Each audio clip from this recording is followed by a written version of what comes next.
What's up, guys? I'm back at it again with yet another Devon Explains entry, and today, talking way too excitedly for the topic, I am gonna give you the full scaling of Shimo. Now, when I say full scaling, I don't mean that I'm gonna go over every single itty bitty thing for Shimo. I'm gonna go over all the relevant stuff and some interesting stuff that is Devon exclusive. I'm gonna go over her feats, her statements, her narrative, and logical implications of all the aforementioned. Without any further ado, let's get right into it, because today Devon explains why Shimo is more than likely the strongest Titan to date, except evidently these two.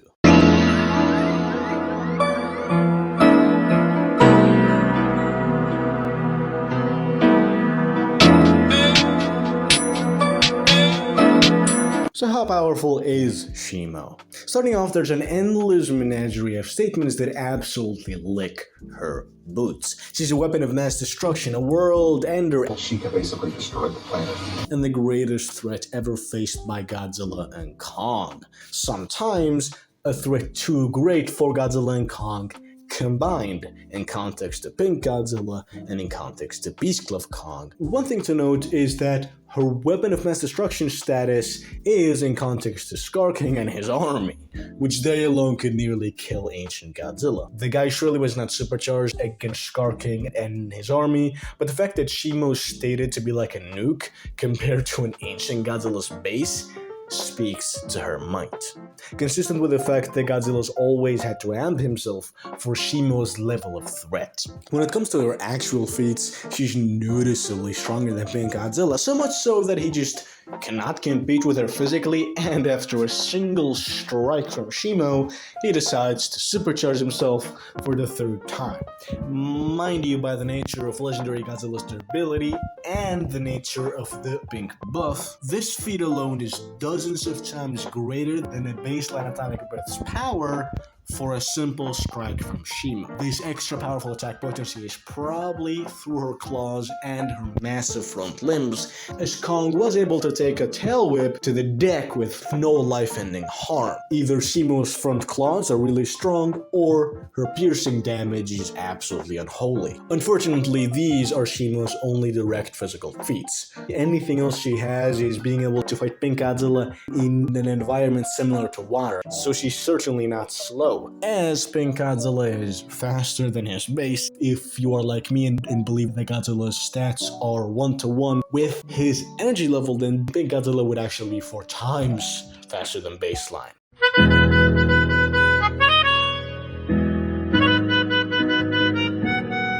As for Shimo's durability, Godzilla's clawing at Shimo never pierces her skin, and for as much as people want to appeal to bad quality screenshots, neither does the base pink breath, nor 4 seconds of the spirally itself to the neck can so much as scratch Shimo's seemingly indestructible body. She's tanked everything she's ever taken. She has no scars, she does not get injured in a movie that has Kong's hand look like this, so pretty good for her durability. And mind you, another physical feat that I forgot to mention is that she's only mildly moved by this power ray, which was just her being surprised as she gets up from it as if it weren't even there.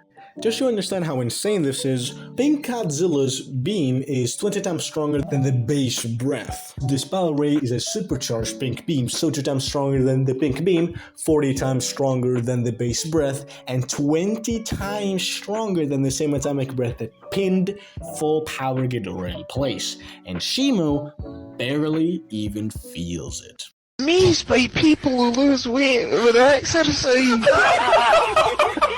When I exercise, nothing happens because my DNA still thinks I'm a European peasant. So it's like, oh, we're away from the English again, lass. Anyhow, worry, we'll keep you plump as a partridge out last the murderous bastards. This is also the weakest supercharged Godzilla that we actually know of. The supercharged Godzilla that beat Shimo, the supercharged Godzilla that beat Ghidorah beat him, no bullshit, while supercharged Godzilla would have died before being able to beat Ghidorah. And Power Plant Godzilla is just better than Supercharged Godzilla in every possible way that a supercharger's power is measured. Essentially, and to put it simply, Shimo's durability is 80 to 180 times greater than a base atomic breath attack potency, her lifting strength being 20 times greater than a base Ghidorah's lifting strength. Even Spiral Ray Godzilla, 3 supercharges stacked on a base already superior to G19, more on that in another video, is still implied to be physically inferior to Shimo. I like that Godzilla just tackles Shimo. It's like, Shimo's just so big, it's like it's all Godzilla can do at a certain point is just like, you know, just line back, you know, tackle. No! They never fought in the movie. Godzilla shoots Shimo, Godzilla tackles Shimo, they both roll around, Godzilla gets up first, Godzilla goes to attack Shimo's neck, Suko breaks the crystal, that's it. Regardless, even if Godzilla did attack Shimo, she was in an extremely unfavorable position, which even if you like the most basic understanding of physics, is just true within the movie itself, as even a pink Godzilla can catch Shimo off guard that way. Overall, physically, Shimo is an absolute behemoth. The strongest, surprisingly very fast, and absolutely indestructible to any but the laughing and burning gods. What about her abilities? Oh, God! Oh!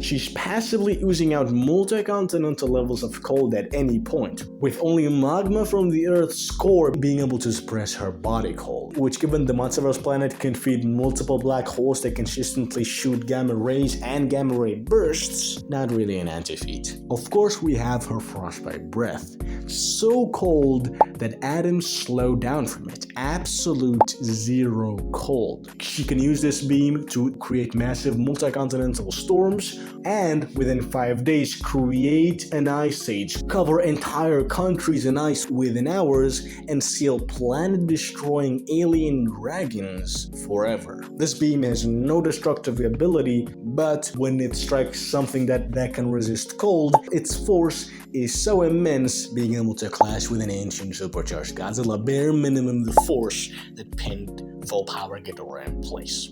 The force of her beam doesn't matter though. That thing is literal sealing hacks with the way that its ice seals people.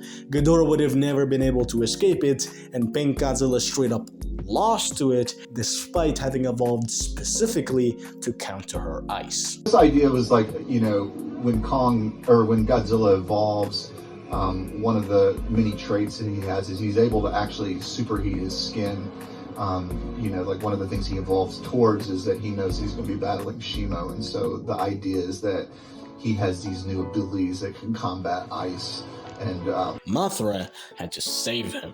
This kind of wraps up Shimo's ability. She's got cold body, cold breath. As for abilities that she's resistant to, evidently Godzilla's immensely hot breath, as hot as lightning, or even the surface of blue stars, does nothing to her. Even she's maybe fought Ghidorah and displays no scars on her body, then she's immune to the same heat that burned Godzilla, that nuclear weapon tanking lizard. This basically means that Shimo can just withstand heat hotter than the nucleus of the sun with no real effect to her. And by virtue of her status within the verse, she resists all hacks within the Monsterverse. Quantum scale durability from Hollow Earth energy, the various sonic, venomous, electric, and seismic powers, as well as possibly Amhluk's mind hacks, thingy-majiggy, but there's also a few other minor things that she should definitely scale off of from other Titans, but the biggest thing is she's resistant to Godzilla's Hollow Earth energy, which is pretty much quantum scale destruction, and obviously Ghidorah's immense heat.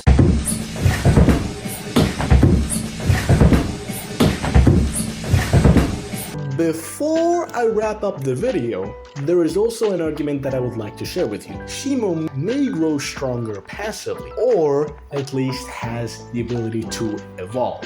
Way back when, possibly the oldest event we know of in the history of the Monsterverse, she fused with hollow earth crystals, presumably the origin of her ice powers. Then she either fights and throat slams Ghidorah herself, or helps a younger supercharged Godzilla defeat Ghidorah. Then Godzilla 1,000 years before the current monsterverse, being essentially G14 and thus relative to G19, only needed one supercharge to defeat the Ice Beast.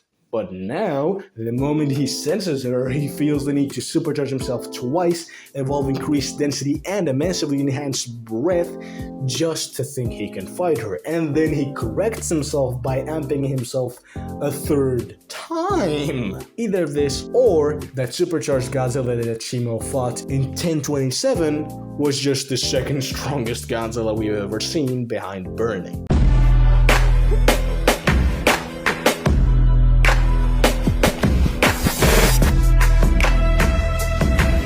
Now, I was gonna do matchups, but I've already extensively explained how Pink Godzilla is straight up inferior to Shimo and loses to her in 51 seconds flat. I've also explained how Spiral Ray Godzilla is physically inferior to Shimo or relative, and his strongest attack cannot hurt Shimo at all, with both of these dudes being unable to counter Shimo's iceberg ceiling. So she's winning those matchups. Everyone else inferior to Pink and Spiral Ray Godzilla, so she stomps those people. When it comes to Ghidorah, base or with the first stamp, it doesn't really matter how you want to put it. Pink Godzilla's base above both of those two, therefore Shimo one-shots both of those dudes. There is no real debate about it. Even if you want to say that Shimo and Godzilla fought Ghidorah in the past and want to say that the fight was actually close instead of Ghidorah getting chokeslammed, okay. If you want to put up straight headcanon, then so can I. Shimo has passive growth, meaning that JSK Shimo chokeslams Ghidorah. And even if we want to say that the fight is close and that they're relative and blah blah blah blah blah, Shimo one-shots Ghidorah with her ice breath. There is no universe in which Ghidorah defeats Shimo. And that really does wrap up the video. Thank you so much for watching. Up until here, please do subscribe. I need that money, my buddy. I need that. Without any further ado, without any further annoyance, this was Devon. G'day.